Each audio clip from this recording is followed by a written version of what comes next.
Narinig nyo na ba ang sakit na Cushing syndrome? Palay ko, hindi nyo pa ito naririnig. Pero medyo common to, lalo na sa Pilipinas. Ang dami gumagamit ng steroids.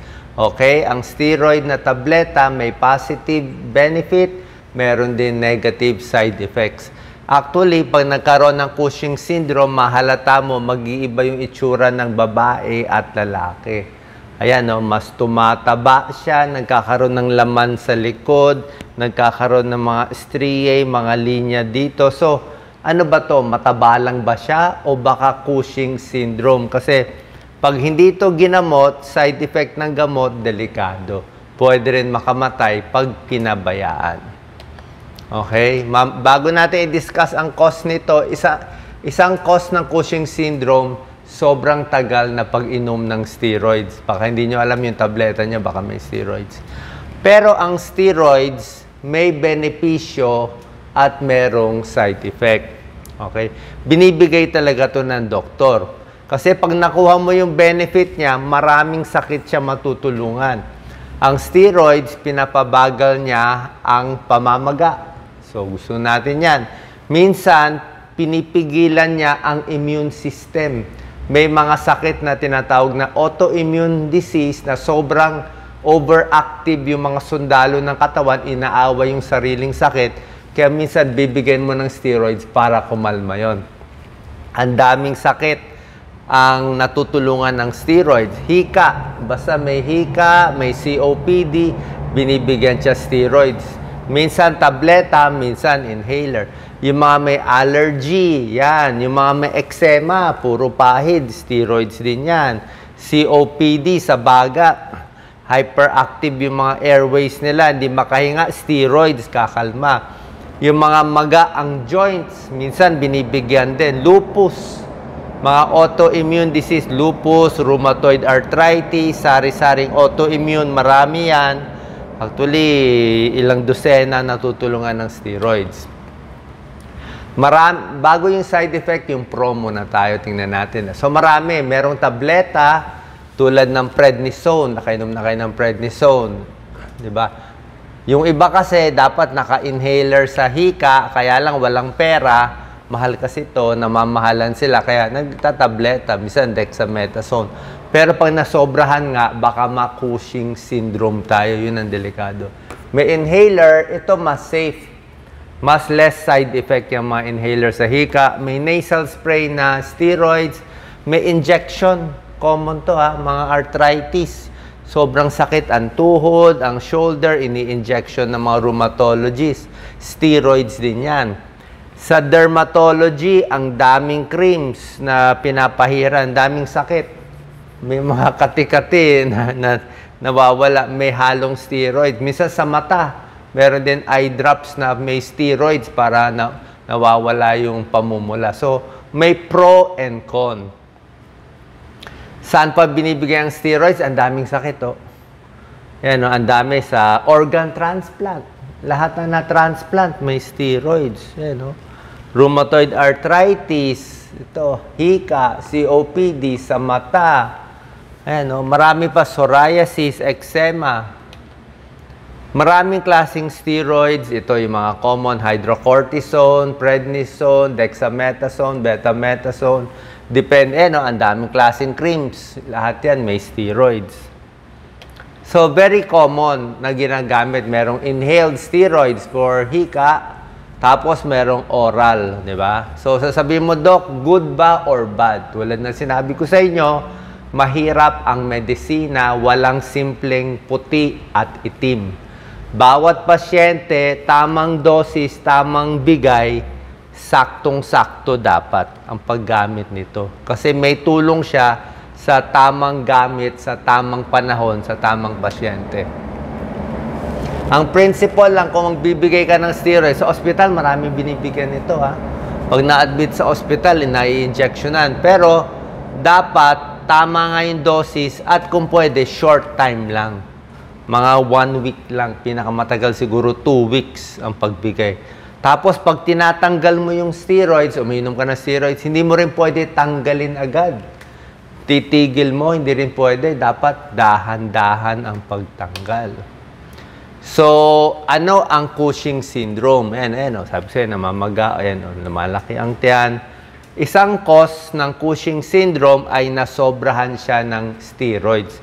Baka ginawa niyang pangmatagalan yung inom ng prednisone, o baka may lupus, o baka malala yung sakit niya, ayaw gumaling, kailangan siya bigyan ng doktor ng matagalang steroids na magana na namaga yung mukha. Very common yan dito yan, no?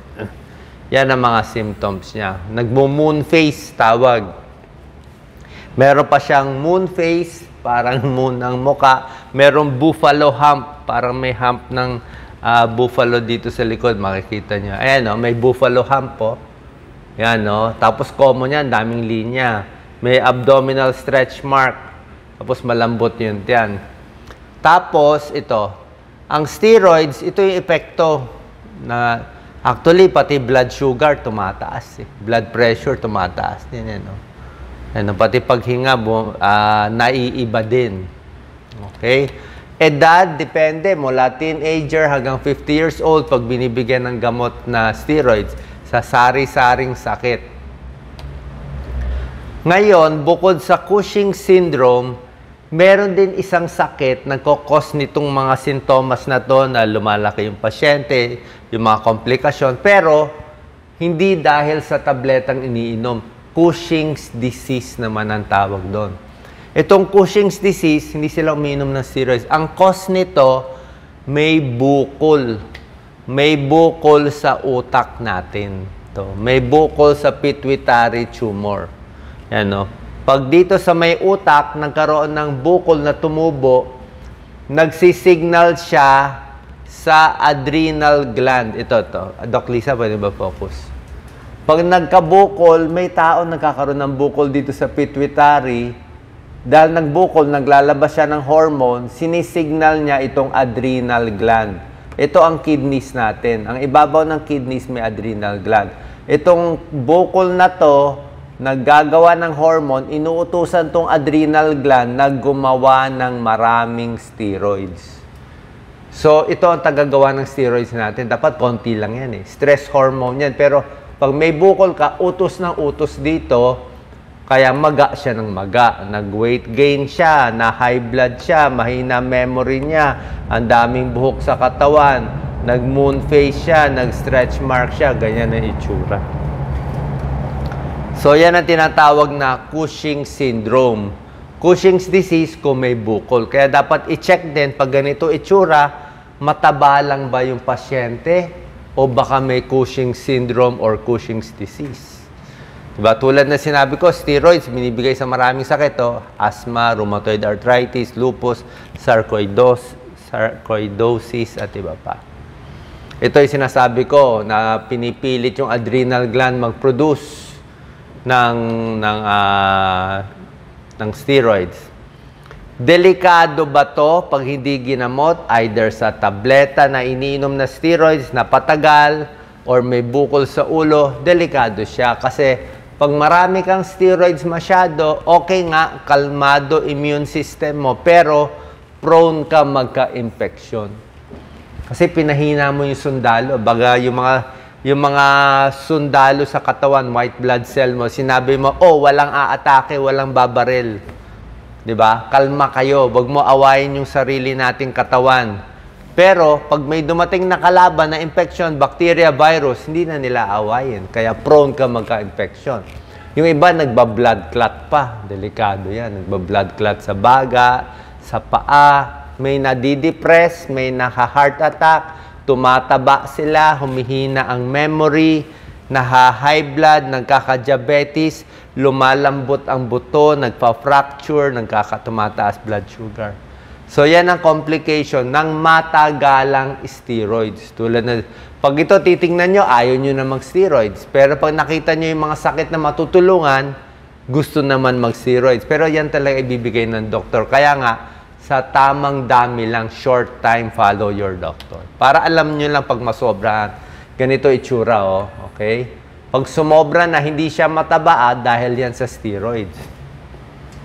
Buffalo hump po, ganyan, Minsan nagmamanas, ito, osteoporosis, fracture, headache, Madalas mag-infection, nag-pimples pa.